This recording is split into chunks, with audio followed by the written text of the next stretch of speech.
नमस्कार। हम एक क्लास 10th का छोटा सा टॉपिक जो छूट गया था बीच में, हालांकि छूटा नहीं था, वो अलग बनाना था। रासायनिक अभिक्रियाओं के प्रकार आपने पढ़े थे। इन प्रकारों के अंदर एक और प्रकार है अपचयन और उपचयन। अपचयन और उपचयन के बारे में एक छोटा सा वीडियो बना रहा हूँ।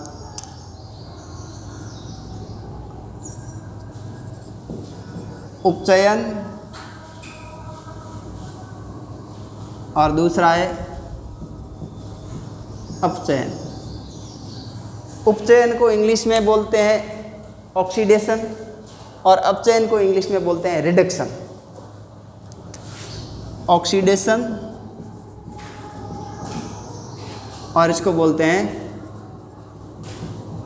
रिडक्शन। इसका एक और भी नाम है ऑक्सीकरण। उपचयन का एक और नाम ऑक्सीकरण। कहीं पर किताबों में ऑक्सीकरण लिखा हुआ आएगा, कहीं पर आपको उपचयन लिखा हुआ मिलेगा। इनके सिर्फ जो छोटे छोटे मेन बिंदु हैं उनके बारे में हम बता देते हैं। एक दो एग्जाम्पल दे देते हैं आपको। उपचयन किसको कहते हैं? इनकी कुल हालांकि उपचयन की और अपचयन की 4 शर्तें हैं। हालांकि 10th की किताब में एक दो शर्तें दी हुई है, मैं चारों शर्तें यहाँ लिख लेता हूँ। उपचयन उसको बोलेंगे जब किसी अभिक्रिया के अंदर O2 का मतलब हुआ ऑक्सीजन, O2 का जुड़ना हो, यानी किसी भी अभिक्रिया के अंदर ऑक्सीजन यदि जुड़ रही हो तो उसको कहते हैं ऑक्सीकरण या उसको उपचयन बोलते हैं। इसी प्रकार उसका उल्टा हो जाएगा, लेकिन इसका एक नॉर्मली आपको एग्जांपल बताता हूँ। Mg + O2 change into 2MgO, यानी ये ऑक्सीजन जो है वो Mg के साथ में जुड़ रही है और उत्पाद MgO बन रहा है। इसका मतलब हुआ ऑक्सीजन यहाँ पर जुड़ रही है। तो ऑक्सीजन का जुड़ना, अब देखो ऑक्सीकरण किसका हुआ है? ऑक्सीकरण है वो Mg का हुआ है, क्योंकि Mg के साथ में O2 जुड़ा। कई बार ऐसे भी पद पूछते हैं, बड़ी बड़ी कंपटीशन के एग्जाम में भी पूछ लेते हैं कि यहाँ पर ऑक्सीकरण किसका हुआ है? तो ऑक्सीकरण यहाँ पर Mg का हुआ है। तो Mg के साथ में O2 जुड़ी है, इसलिए इसको MgO बना है। तो Mg का ऑक्सीकरण हुआ है, ऑक्सीजन का जुड़ना। इसी प्रकार वहाँ पर उल्टा है। अभिक्रिया में क्या होगा? यहाँ पर वहाँ पर ऑक्सीजन जुड़ रही है, तो अपचयन के अंदर जो है वो O2 का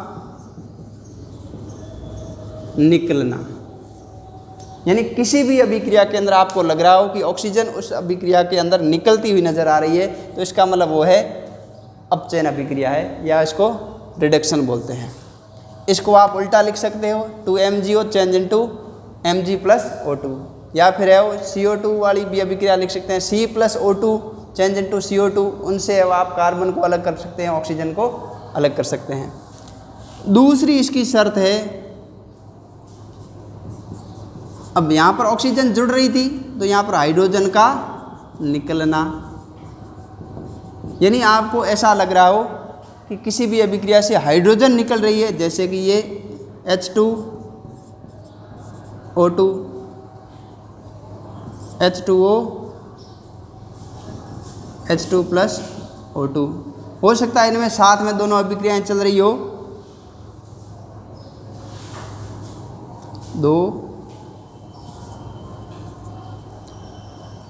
तो हाइड्रोजन भी यदि निकलती हुई नज़र आ रही हो, अब हाइड्रोजन इस ऑक्सीजन से ही अलग होती नज़र आ रही है, इसलिए यहाँ पर हाइड्रोजन का निकलना। इसके अलावा और भी है, हालांकि ये दोनों की रिडक्शन ऑक्सीडेशन दोनों प्रकार की अभिक्रिया है। इनमें है हाइड्रोजन का जुड़ना, यानी जब किसी भी अभिक्रिया में ऐसा लगे कि हाइड्रोजन जुड़ रही है तो उस अभिक्रिया को अपचयन बोलते हैं। अब आपकी जो 10th की क्लास की बुक में केवल यही दिया हुआ है कि ऑक्सीजन का जुड़ना या ऑक्सीजन का किसी भी अभिक्रिया के अंदर जुड़ना क्या कहलाता है? ऑक्सीकरण कहलाता है, और ऑक्सीजन का निकलना अपचयन कहलाता है। इसके अलावा और शर्तें भी है कि ऋण विद्युतीय तत्व का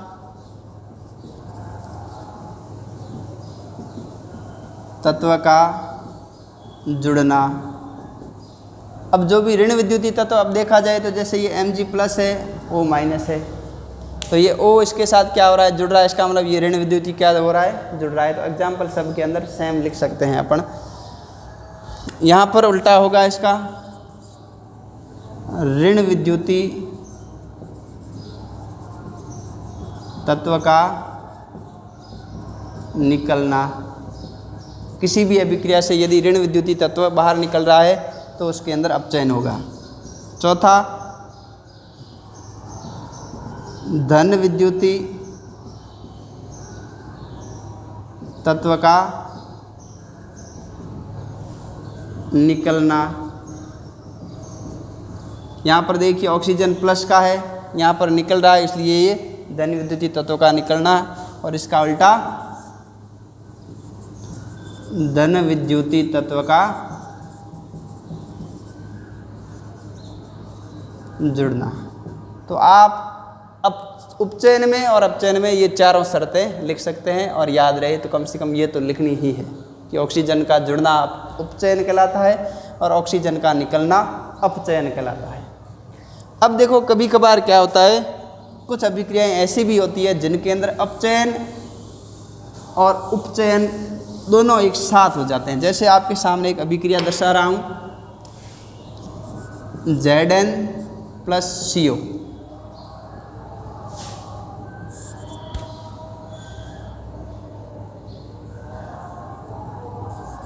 Zn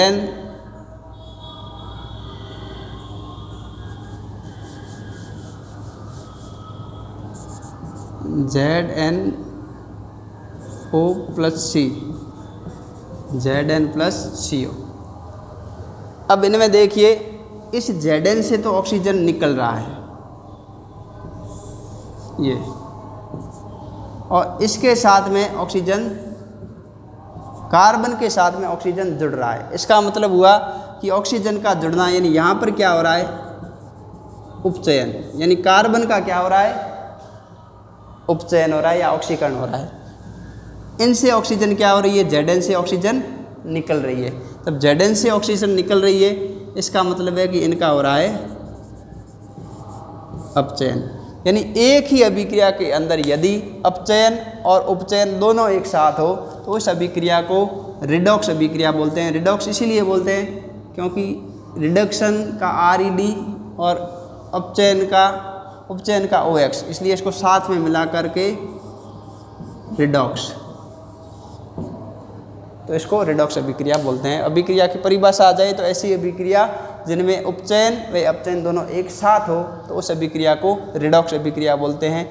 अब इसमें Zn का क्या हो रहा है, अपचयन हो रहा है, कार्बन का क्या हो रहा है, उपचयन हो रहा है, तो ये आपके रिडॉक्स का एग्जाम्पल है। ऐसे और भी रिडॉक्स के खूब सारे एग्जाम्पल है, उनको आप किताब से देख करके याद करें। अब इनका प्रभाव क्या है, ऑक्सीकरण और अपचयन का प्रभाव क्या है, तो इनके 3 प्रभाव आपके, पहला है संक्षारण। 2 प्रभाव आपकी किताब में दिए हुए हैं। संक्षारण का मतलब होता है जंग लगना।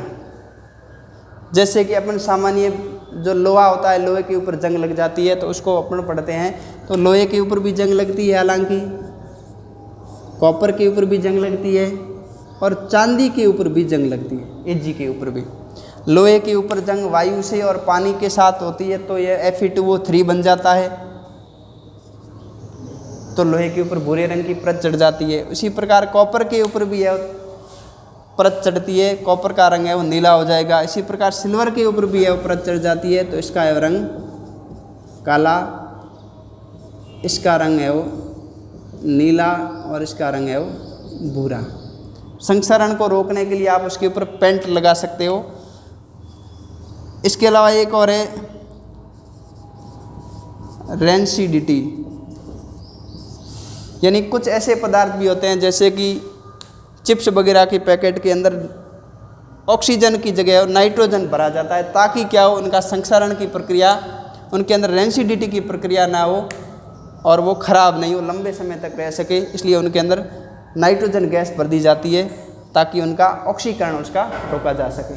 तो ये आपके 2 प्रभाव है, इनको भी आपको याद रखें।